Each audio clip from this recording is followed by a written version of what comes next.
एक चीज़ नोटिस करो, जब एंग्जाइटी होती है तो आप तुरंत ये सोचने लगते हो कि मेरे साथ ही ऐसा क्यों होता है, क्या मैं ही वीक हूँ या नॉर्मल लोग ऐसा फील क्यों नहीं करते।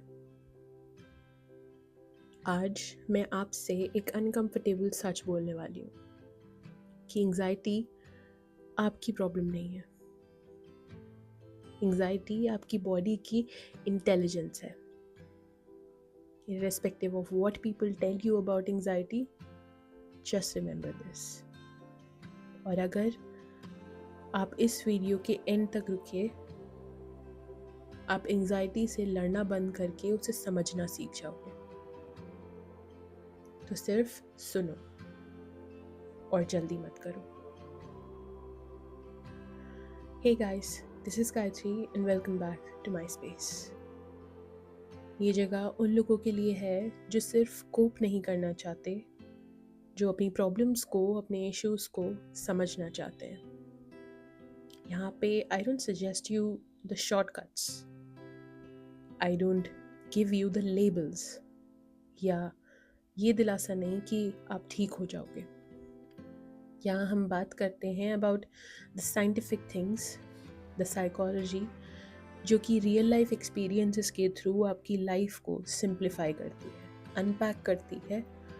और यहाँ मैं आपको वो एग्जाम्पल्स दूंगी that I have tried on my self rather than seeing the ones available online. I will tell you the experiences that helped me figure out my life, ताकि आप अपने माइंड के अगेंस्ट नहीं, अपने माइंड के साथ जी सको। तो हम एंग्जाइटी को इतना गलत क्यों समझते हैं? सबसे पहले ये समझना ज़रूरी है कि एंग्जाइटी का इमेज इतना नेगेटिव क्यों बना दिया है। स्कूल से लेके सोशल मीडिया तक हर जगह एंग्जाइटी ट्रेंडिंग में है। You put that hashtag and you'll find millions of posts about anxiety. Anxiety is bad, anxiety is weakness, strong people don't feel anxious. That's all not true at all. According to science and psychology, हमारा brain एक survival machine है। इसका काम है हमें happy रखना और alive रखना। जब ब्रेन को ये लगता है कि कुछ ज़्यादा ही हो रहा है, कुछ अनसेफ है या लाइफ बहुत अनप्रिडिक्टेबल है, तो वो एक सिस्टम एक्टिवेट करता है, जिस वजह से हमारी बॉडी में कॉर्टिसोल हाई हो जाता है, which is the stress hormone of human body, जिसे हम एंग्जाइटी कहने लगते हैं जब वो लॉन्ग टर्म तक सप्रेस हो जाता है। हमारी बॉडी कंसिस्टेंटली फाइट और फ्लाइट मोड में रहने लग जाती है और हर जगह, हर मोमेंट, हर इंसिडेंट में, हर जगह पे सिर्फ ये फील करने लगती है कि यहाँ कभी भी डेंजर हो सकता है। एंग्जाइटी कोई बग नहीं है, anxiety is an alarm. Problem alarm का होना नहीं होता, प्रॉब्लम होता है अलार्म को इग्नोर करना। हमारा ब्रेन मॉडर्न लाइफ के लिए डिज़ाइन नहीं है। जो भी चीज़ें ट्रेंडिंग हैं, हमारा ब्रेन उस चीज़ के लिए है ही नहीं। अब यहाँ थोड़ा सा इम्पोर्टेंट कॉन्टेक्स्ट है। हमारा ब्रेन जिस दुनिया के लिए बना है उसमें थ्रेट्स रेयर होते हैं, इंफॉर्मेशन लिमिटेड होती है, डिसीजंस लेने की बहुत कम अपॉर्चुनिटीज़ होती हैं, क्योंकि हम रेस्ट मोड में रहते हैं। रेस्ट उस लाइफ के लिए बहुत नेचुरल होता है, पर आज की दुनिया में नोटिफिकेशंस रुकती ही नहीं है, डेडलाइंस ख़त्म ही नहीं होती, कंपैरिजन बंद ही नहीं होता, एक्सपेक्टेशंस इनफाइनाइट रहती हैं और रेस्ट को ऐसे ट्रीट किया जाता है जैसे कि एक गिल्ट है। ये रेस्ट कोई क्यों ही कर रहा है? It is the time to hustle. But remember कि आप वीक नहीं हो, आप ओवरलोडेड हो। जब स्टिम्युलेशन ज़्यादा होता है तो ब्रेन हर चीज़ को पोटेंशियल थ्रेट मान लेता है और इसीलिए हमारा दिल बिना वजह फास्ट होने लगता है, दिमाग ओवरथिंक करने लगता है और बॉडी टेंस्ड रहती है। ये एंग्जाइटी नहीं, ये सिस्टम ओवरलोड होता है। तो अभी एक काम करो, कमेंट में अपने माइंड से एक आंसर पूछ के लिखो कि आपकी एंग्जाइटी सबसे ज़्यादा कब एक्टिवेट होती है। जब आप कंट्रोल में नहीं होते, जब आप किसी सिचुएशन में स्टक होते हो, जब आप किसी को डिसअपॉइंट कर रहे होते हो, जब आप अलोन होते हो, या जब आप कोशिश कर रहे होते हो स्लो डाउन होने की, बेटर चीज़ें ट्राई करने की, और वही आपका क्लू है। तो एंग्जाइटी एक्चुअली में कहना क्या चाहती है? First of all, anxiety random नहीं होती, वो स्पेसिफिक सिचुएशंस में आती है।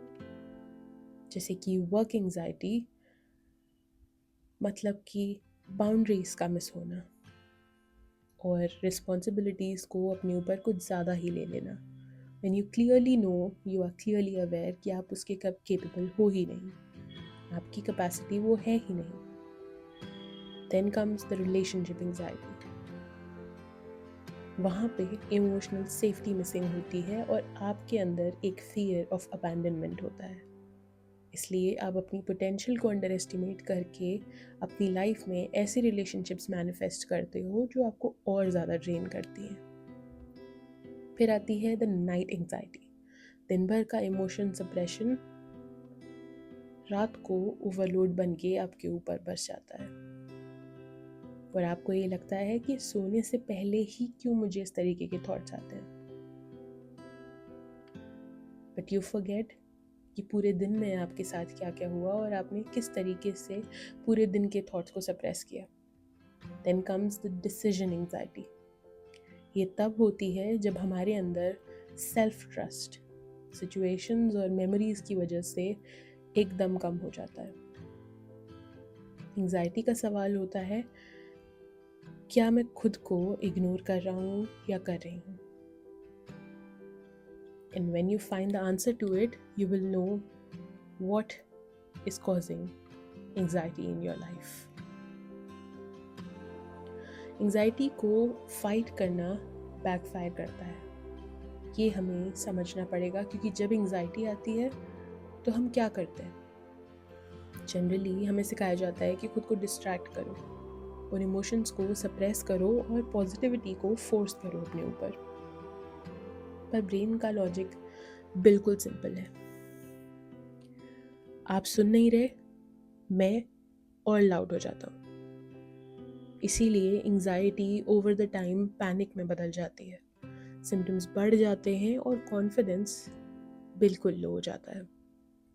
ये पनिशमेंट नहीं है, ये कम्युनिकेशन फेलियर है आपका अपनी बॉडी और अपने माइंड के साथ। So you need to know that instead of fighting it, you need to fight for it. कुछ ऐसे स्टेप्स हैं जो मुझे सिखा चुके हैं how to deal with anxiety, how to validate it, how to acknowledge it instead of ignoring it या suppressing it, जो कि उसको इवन वर्स बनाता है। Step 1 is to regulate before you reason. जब हमारी बॉडी काम नहीं होती तो लॉजिक भी काम नहीं करता। इसीलिए ग्राउंडिंग इम्पॉर्टेंट है, मूवमेंट इम्पॉर्टेंट है और स्लो ब्रीदिंग इम्पॉर्टेंट है। The best thing I tried is journaling, taking a walk inside my house. बाहर जाने का मन नहीं है तो घर में ही 2-3 चक्कर लगा लो। And then alternate nostril breathing. ये नर्वस सिस्टम को सिग्नल देता है कि डेंजर अभी नहीं है, we are just getting to it, we still have time to get better. Next is one honest question, अभी मैं किस चीज़ से भाग रहा हूँ या भाग रही हूँ? जो फीलिंग आपके लिए एंग्जाइटी क्रिएट कर रही है उसे अवॉइड मत करो, जज मत करो, बस ऑब्जर्व करो।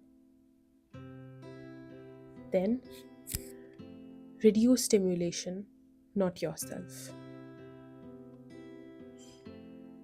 एंग्जाइटी का सॉल्यूशन और ज़्यादा एफर्ट नहीं होता, सॉल्यूशन होता है कम नॉइस।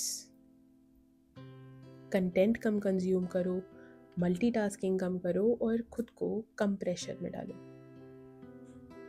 अगर आपका स्क्रीन टाइम 3 या 4 घंटे से ज़्यादा है, you need to figure out what you are consuming. अगर आप एक चीज़ को सही से नहीं कर पा रहे हो and you want to do multiple things at a particular time, you need to stop and get better at one single thing.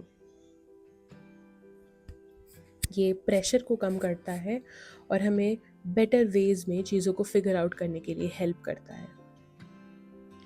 Anxiety को ख़त्म करना हमारा गोल नहीं होना चाहिए। एंग्जाइटी को समझना हमारा गोल होना चाहिए, and that is the key. क्योंकि जब आप समझते हो तो एंग्जाइटी का वॉल्यूम खुद कम होने लगता है, आपका सेल्फ ट्रस्ट बढ़ने लगता है और कंट्रोल नेचुरली बिल्ड होता है। तो आज का फाइनल थॉट एक साथ एंड करते हैं। आप एंग्जाइटी के साथ फाइट करके स्ट्रॉन्ग नहीं बनते, एंग्जाइटी को सुन के मैच्योर बनते हो। And if you have come this far और इन एनी वे आपने इस वीडियो से रेजोनेट किया, then let me know by commenting that I am going to try. अगर ये वीडियो आपके लिए नॉइस नहीं, किसी भी फॉर्म में क्लैरिटी बन के एंड हो रहा है, then don't forget to like, share and subscribe.